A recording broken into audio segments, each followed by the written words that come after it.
She stood in the narrow hallway behind the curtain, her fingers trembling slightly as they clutched the microphone. The murmurs of the crowd beyond the stage sounded louder than thunder in her ears. Her name had just been called, and it felt like the floor dropped out from beneath her.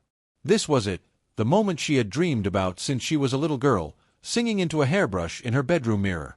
But now, faced with reality, she felt small, invisible, almost foolish. What if she failed? What if they laughed at her? Her heart pounded against her chest so violently, she was sure everyone could hear it. The stage manager gestured toward the opening, and with a stiff breath, she stepped forward. The lights blinded her momentarily. The audience, a sea of faces cloaked in shadow, seemed to lean forward with collective anticipation. She saw the judges, a trio of intimidating, unsmiling professionals seated behind a long table. Her voice cracked as she introduced herself. "My name is Lily Sanders. I'll be singing today." There was a pause, a beat of silence, and then she began. The first note was off-pitch. She knew it the moment it left her throat, but she couldn't stop. Panic clawed up her spine. Her breathing was shallow, her voice shook, and in that echoing silence between phrases, she heard it, the unmistakable sound of laughter. Someone in the audience had laughed. Then came the whispering, the snickers. She tried to recover, to focus, but her hands were sweating, and her throat felt tight. The rest of the song slipped through her fingers like sand, uneven, unsteady, and by the final verse, the jeers were impossible to ignore. The judges didn't even let her finish. "Thank you," one said flatly. Another shook his head with a tight frown. "That'll be all." The curtains closed behind her with the finality of a slammed door. Lily stood motionless, the microphone still clutched in her hand, her face pale, her chest heaving with silent sobs. She had failed. Completely, publicly. A lowly assistant ushered her backstage, where she sat on a folding chair, dazed and numb. She didn't remember walking to the parking lot. She didn't remember the drive home. All she could hear in her head was the laughter, the booing. It rang in her ears for days, weeks. Her phone buzzed endlessly with messages, not of support, but ridicule. Someone had recorded her audition, and the video had gone viral for all the wrong reasons. Comments flooded the screen. "Worst audition ever. She sounds like a dying cat. Cringe level 1000. Her name was trending, but as a joke. She shut down her social media, pulled the curtains closed, and stayed inside for days. Her parents didn't know what to say. Her mom tried to be supportive, leaving her little notes of encouragement on her door. Her dad stayed quiet, but Lily could sense his disappointment. They had spent money they didn't really have to get her to that audition. Hotel, gas, new clothes. All wasted. She stopped singing. Not just in public. At all. Even humming felt like betrayal. Whenever a song played on the radio, she changed the station. She avoided mirrors. The girl who used to sing from the heart was gone, buried under shame and self-loathing. But grief has layers, and time has a strange way of peeling them back. It was nearly 3 months later, on a quiet Sunday afternoon, when something shifted. Lily was alone, sitting in the attic with a box of old keepsakes. She found a tiny cassette recorder, one of those old ones her grandfather used to use. Inside was a tape labeled, "Lily, age 6. She didn't want to press play. She almost put it away. But curiosity tugged at her. She hit the button. Static. Then a child's voice. Off-key but bright with joy. "I'm gonna sing now. Don't laugh, okay, Grandpa." Then the song. "Twinkle, twinkle, little star." The pitch was wobbly. The rhythm uneven. But she could hear it, her heart. Even at 6, she sang like it mattered, like it was magic. Her grandpa's voice followed, warm and filled with pride. "You're gonna be a star someday, Lilybug. Just you wait." The tears came fast. That voice, hers and his, shattered the wall she had built around her soul. She cried for the girl who believed, for the old man who never stopped believing in her. And that's when she realized, she had let them win. The mockers, the haters, the cowards hiding behind keyboards. She had handed them her voice on a silver platter. But they hadn't earned it. And they couldn't keep it. The next morning, she sang. Quietly at first. In her room. The same song. Twinkle, twinkle. Then others. Her voice was shaky, unused, but it was still there. She started doing warm-ups again. She watched YouTube tutorials. She relearned breath control. She sang until her throat hurt and her heart felt full again. She started recording herself. Nothing fancy. Just her phone propped up on a stack of books. At first, she didn't post anything. But eventually, she created a new account. No name. No face. Just the voice. The first video barely got 10 views. The second, 23. The third, 300. By the 10th video, someone commented, "Who is this? Her voice is beautiful." Another wrote, "Why does this make me cry?" The comments started coming faster. More followers. People asking for more covers. She kept posting, still anonymous, but growing bolder with each post. One night, a DM popped up from a talent scout at a regional label. "Your voice is incredible. Would love to chat." Lily hesitated. She almost ignored it. But something inside whispered, "This is your second chance." They set up a video call. She expected someone fake or pushy. But the woman on the screen was warm, kind, and real. Her name was Renee Torres. She had worked with several indie artists who'd gone viral and made the jump to mainstream. She didn't push Lily to reveal her identity. Instead, she said, "I'm not interested in packaging you into someone you're not. I'm interested in helping you become more of who you already are." That line stuck with Lily. They began working together remotely. Renee helped her choose songs, improve technique, find her sound. Not pop, not classical. Something raw, emotional, hauntingly beautiful. Renee called it Ghost Soul. It was Lily. 6 months later, Renee said it was time for her to perform. Not in front of a stadium. Just a small venue. Open mic night at a local arts center. Low stakes. Safe space. She could even perform with her back to the crowd if she wanted. Lily agreed, then spent the next week fighting panic attacks. But the night came. And she went. She wore a long coat. Hair down. No one would recognize her. She sat at the keyboard, hands trembling. The host introduced her as LS, no more than that. She played a single note. Then another. Then sang. It was a cover of an old Billie Holiday tune. Slow, aching, full of sorrow and longing. Her voice soared, dipped, wept, whispered. When it ended, there was silence. Then someone stood. Then another. Then applause that didn't stop. She didn't cry. Not until she was backstage, alone, shaking. She had done it. Her second beginning. The days following her first return to the stage felt unreal. Lily kept replaying the applause in her head. Not because she wanted to hold on to fame or admiration, but because for the first time in what felt like forever, she had proof that her voice was not a mistake. She had stepped back into the fire and come out stronger. She didn't tell anyone about the performance, not even her parents. It wasn't secrecy, it was something more fragile. She wanted this second chapter to grow without pressure. Quiet strength, she called it. Every night, she practiced, rehearsed, and recorded. Her new music account grew rapidly. A producer in New York sent her a message. An agent in LA requested a demo.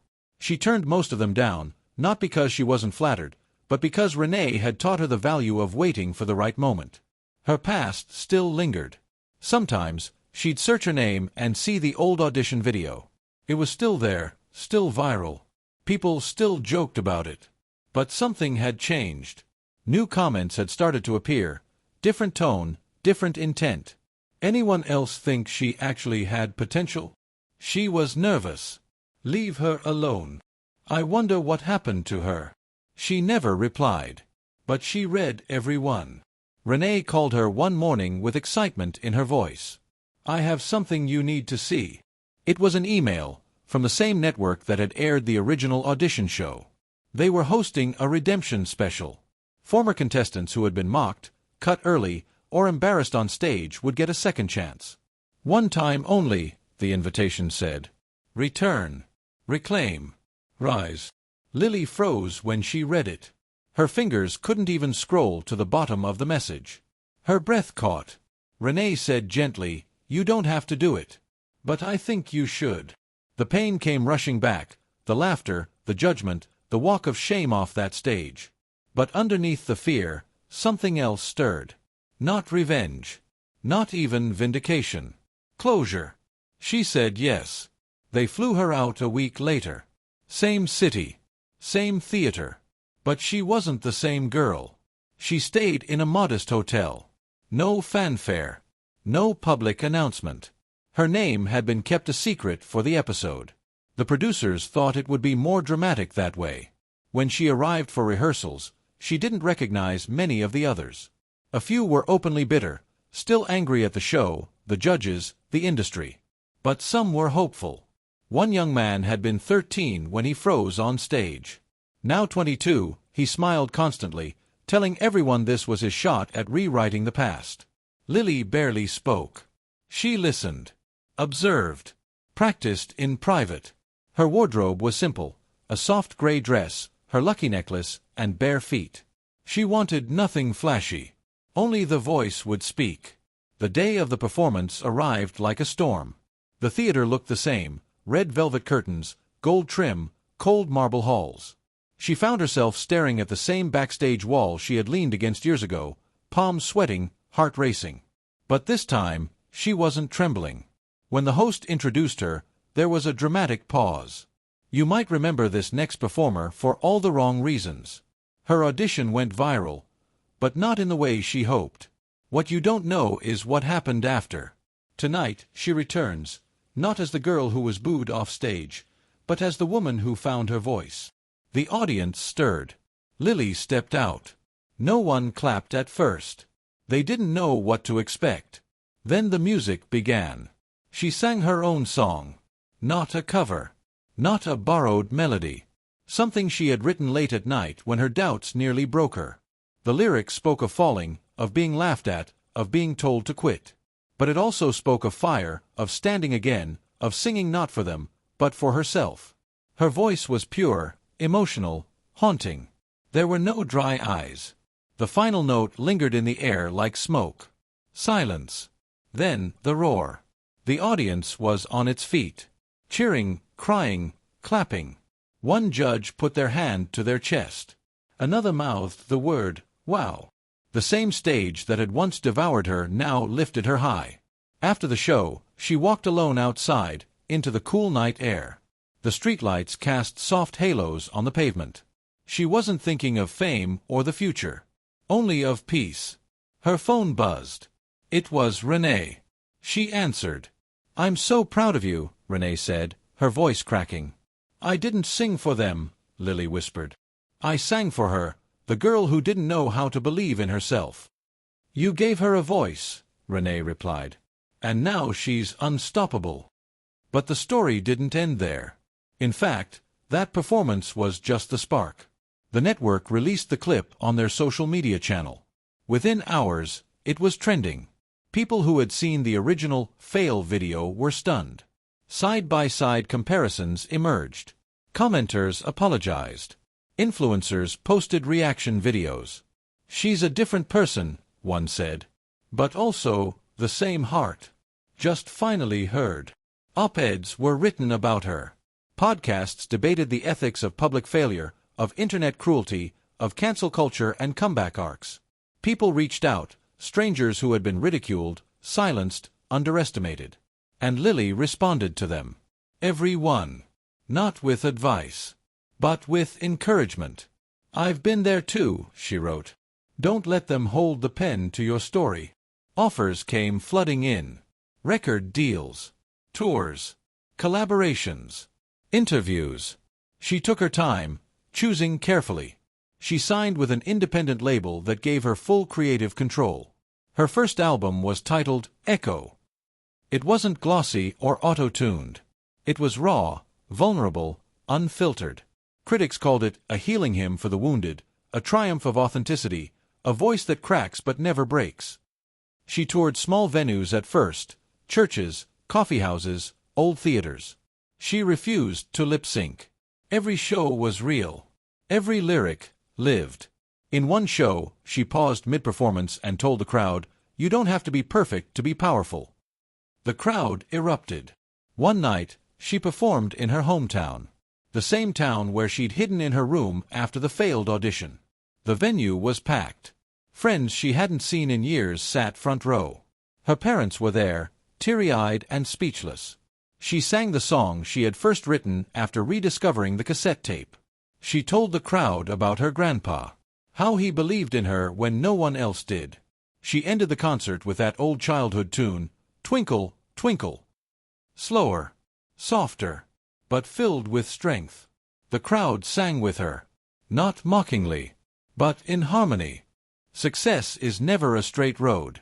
For Lily, the years following her comeback were filled with peaks and valleys. The world adored her, but the pressure that came with that admiration was enormous. Suddenly, she wasn't just a singer, she was a symbol of resilience, of hope, of defiance, and that weight could feel crushing. At first, she tried to shoulder it all. Every interview, every podcast invitation, every media feature. But it wasn't sustainable. Her voice grew tired, her emotions worn thin. One night, backstage after a show, she collapsed from exhaustion.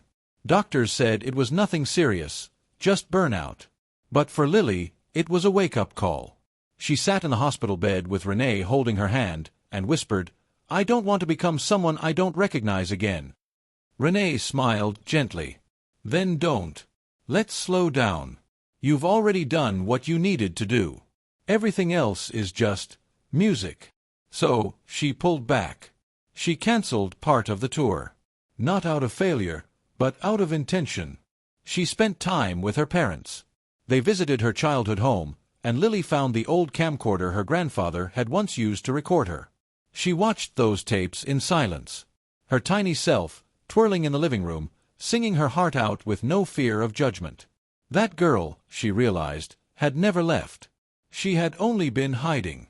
Renee suggested something new. Teaching. A workshop. A space for people to find their voices, not to chase fame, but to discover themselves. Lily agreed. They rented a small studio in a quiet town. Nothing flashy. Word spread fast. Within weeks, young artists started showing up. Some came with trembling hands. Others barely sang above a whisper. One woman hadn't sung in 10 years, ever since her own disastrous audition. Lily didn't critique. She didn't grade. She listened, encouraged, shared her stories. "You don't need to be the loudest voice in the room," she told them. "You just need to mean every word." The workshop became a sanctuary. People flew in from other states, even countries. Some didn't even want to sing. They came to write, to heal, to be near someone who had made it through the storm. Her fame became secondary. One day, a man in his late 60s walked in during a session. His clothes were plain, but his eyes had a fire. Lily welcomed him like she did everyone else. He said nothing for hours. Then, just before leaving, he stepped up to the mic. His voice cracked on the first note. Then again. Then again. Lily watched him close his eyes.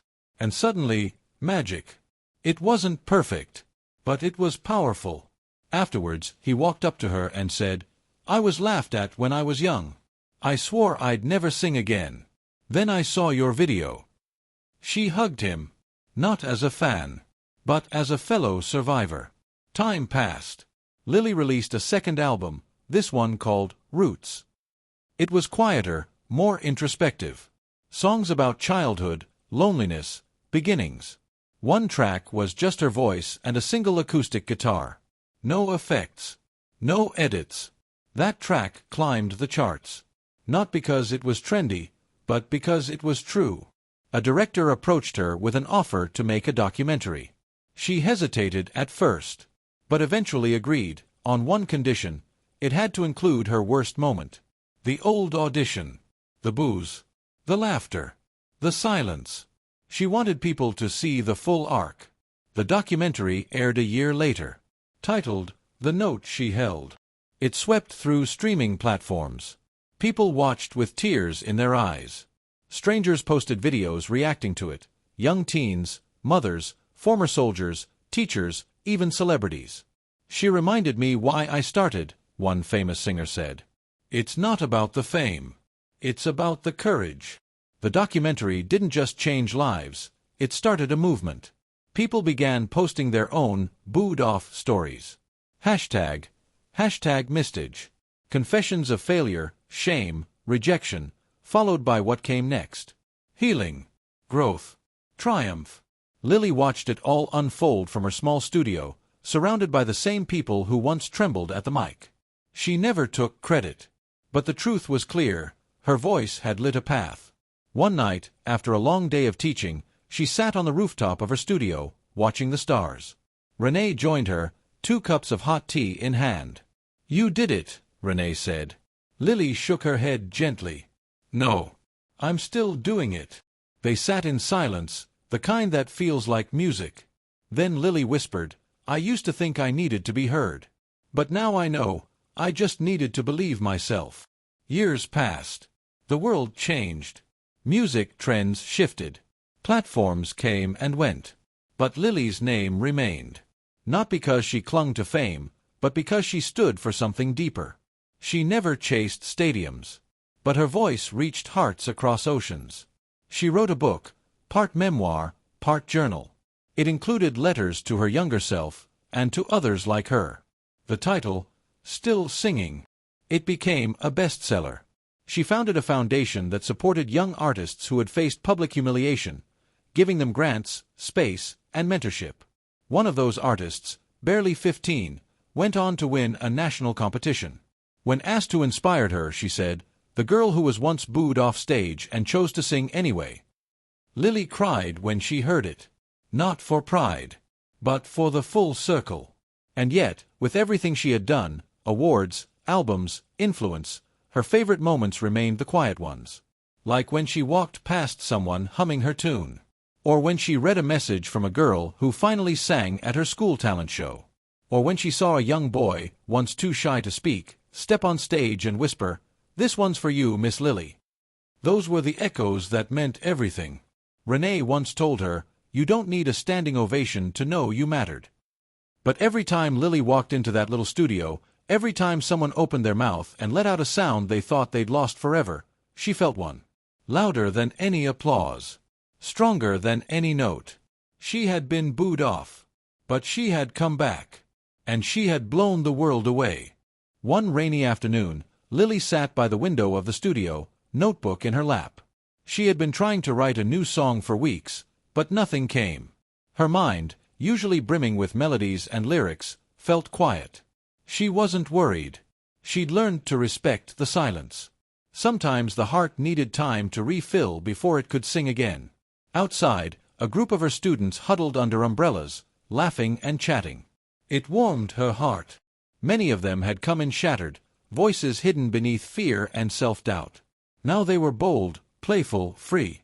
That was her greatest masterpiece. She looked down at her notebook and wrote, "You don't need a perfect note to start a song. You just need to start." That one line became the seed for a new project. Not an album. Not a tour. But a stage show, one that wasn't about her, but about everyone else. She called it Unfinished Songs. Each night, someone new would take the spotlight, people who had never performed for more than a mirror. They would sing their truth, share their scars. Lily would host, opening with a soft melody of her own.